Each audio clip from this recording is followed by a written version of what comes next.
मंत्रिमंडल ने आज एक महत्वपूर्ण निर्णय लिया है। गवर्नमेंट ऑफ महाराष्ट्र ने एक महत्वपूर्ण निर्णय लिया है कि जो टीकाकरण होने वाला है वो टीकाकरण महाराष्ट्र में 18 से 44 साल के उम्र के लोगों के लिए मुफ्त करने का है। यह महत्वपूर्ण निर्णय लिया गया है जिसमें 6,500 करोड़ रुपया खर्चा आने वाला है। उसको मान्यता आज राज्य सरकार के कैबिनेट ने दी है और करीबन 5 करोड़ 71 लाख फैमिलीज इसमें इन्वॉल्व है। फैमिलीज नहीं, लोग इन्वॉल्व है और इनको हर एक को 2 डोसेस अगर देना है तो करीबन 12 करोड़ डोसेस खरीदी करना पड़ेगी।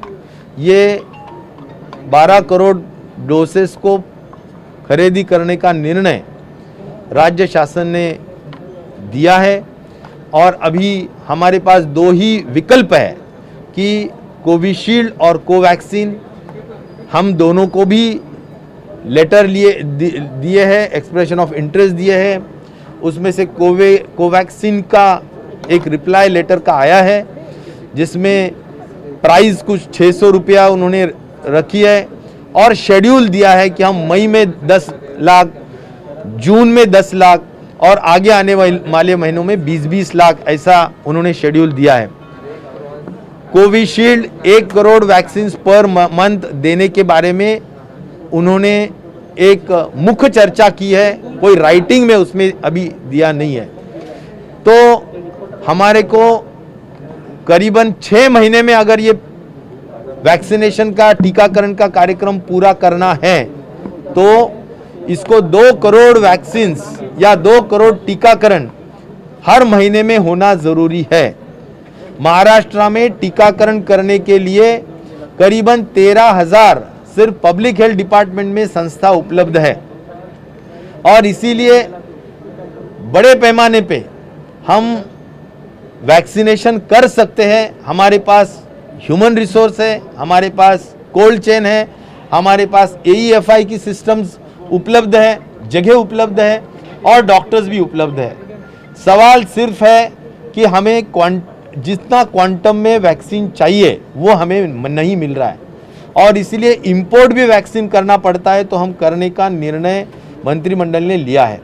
तो स्पुतनिक से भी माननीय मुख्यमंत्री जी चर्चा कर रहे हैं। अभी ये अगर चर्चा फाइनलाइजेशन होती है तो 3 वैक्सीन्स को लेकर हम टीकाकरण महाराष्ट्र की जनता का करने जा रहे हैं।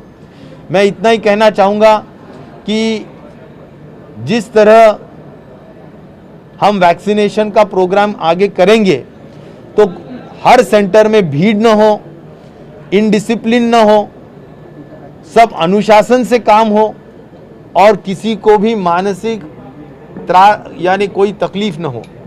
इसीलिए कोविन के ऐप के माध्यम से ही ये काम होगा। केंद्र शासन का ये निर्देश है कि सभी लोगों ने पहले 18 से 44 साल के उम्र के लोगों ने भी पहले रजिस्ट्रेशन करना ऑनलाइन ज़रूरी है और सिर्फ ऑनलाइन रजिस्ट्रेशन ही नहीं तो वहाँ पर अपॉइंटमेंट लेना भी ऑनलाइन ज़रूरी है। उनके स्लॉट के अनुसार जाना ज़रूरी है। एक साथ सभी 18 से 44 साल के उम्र के लोग नहीं जा पाएंगे और उतनी हमारे पास वैक्सीन की यानी टीकाकरण के टीके भी नहीं हैं। इसीलिए गवर्नमेंट ने एक कमेटी गठित की है जो माइक्रो प्लानिंग करेगी और उस माइक्रो प्लानिंग के तहत हो सकता है कि अगर 3 स्लॉट्स 18 से 25, 25 से 35, 35 से 44 इस तरह के 3 स्लॉट्स में हम 6 महीने में ये पूरा टीकाकरण करने का कार्यक्रम बना रहे हैं। हो सकता है कि पहले कोमॉर्बिड लोग जो है उनको भी प्राधान्य उसमें दिया जा सकता है। तो ये जो माइक्रो प्लानिंग होती है इसके लिए एक तय हुआ है कि अलग सेंटर्स 18 से 44 साल के उम्र के लिए रहेंगे क्योंकि राष्ट्रीय कार्यक्रम जो टीकाकरण का चल रहा है वो 45 उम्र के आगे के लोगों का चल रहा है और इसीलिए वो कार्यक्रम को कोई बाधा ना आए, कोई डिस्टर्बेंस ना हो, इसीलिए वो कार्यक्रम पूरी तरह चलते रहे। जितनी वैक्सीन गवर्नमेंट ऑफ इंडिया से आएंगी वो वैक्सीन रोज के रोज हम देंगे, ऐसा भी निर्णय हुआ है, एक्चुअली हम उसमें 8 लाख रोज कर सकते हैं, लेकिन अभी कल की परिस्थिति तो ऐसी है कि सिर्फ 1-2 लाख हमारे पास वैक्सीन उपलब्ध थे। तो इसलिए एक है कि वो टीकाकरण का कार्यक्रम जो चल रहा है उसमें 27% जो 45 उम्र के ऊपर का जो हमारा टोटल क्वांटम है उसमें से 27% हमारा काम हुआ है। आने वाले दिनों में हमारे को अन्य लोगों को भी टीकाकरण करना है, तो ये कार्यक्रम भी साइड बाय साइड चलते रहेगा।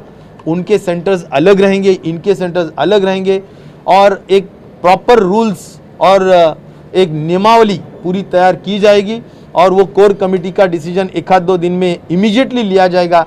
उसके बाद में ये पूरा सभी लोगों को के तक पहुंचाया जाएगा।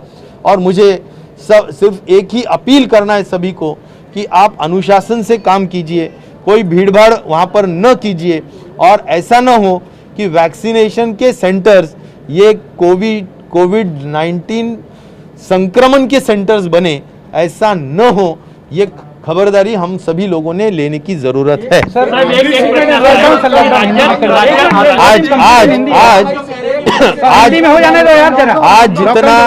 आज जो 30 अप्रैल तक का हमारा जो लॉकडाउन है, जिस तरह से आज भी संख्या है 60,000 एंड प्लस, तो जरूर थोड़ी स्टेबिलिटी आई है। जो 70,000 और उसके ऊपर जाने का अनुमान हमें था वो थोड़ा अभी रुक गया है, और अनुमान और आशा करता हूं, भगवान से प्रार्थना करता हूं कि अभी ये पीक रहे और इससे अभी रोजाना डिक्लाइन होने का काम ग्राफ में हो, ऐसी अपेक्षा मैं जरूर करूंगा। लेकिन एक जरूर है कि 30 अप्रैल तक का जो लॉकडाउन था उसको सभी मंत्रिमंडल के सदस्य ने एक आवाज में कहा है कि उसको एक्सटेंड करना चाहिए। अभी 15 दिन तक तो एक्सटेंड जरूर होगा, लेकिन उसके ये सभी, इसीलिए मैं ये कहना चाहता हूं कि आज भी अगर हम पूरा कोविड अप्रोप्रिएट बिहेवियर से वर्तन करेंगे, अगर हम मास्क और सोशल डिस्टेंसिंग का मेंटेन करेंगे, अगर हम जो भी रूल्स इशू किए गए हैं उसके अनुसार हम हमारा पूरा वर्तनुक रहेगा, तो 100% इसको कवर करने में कोई प्रॉब्लम नहीं आएगा।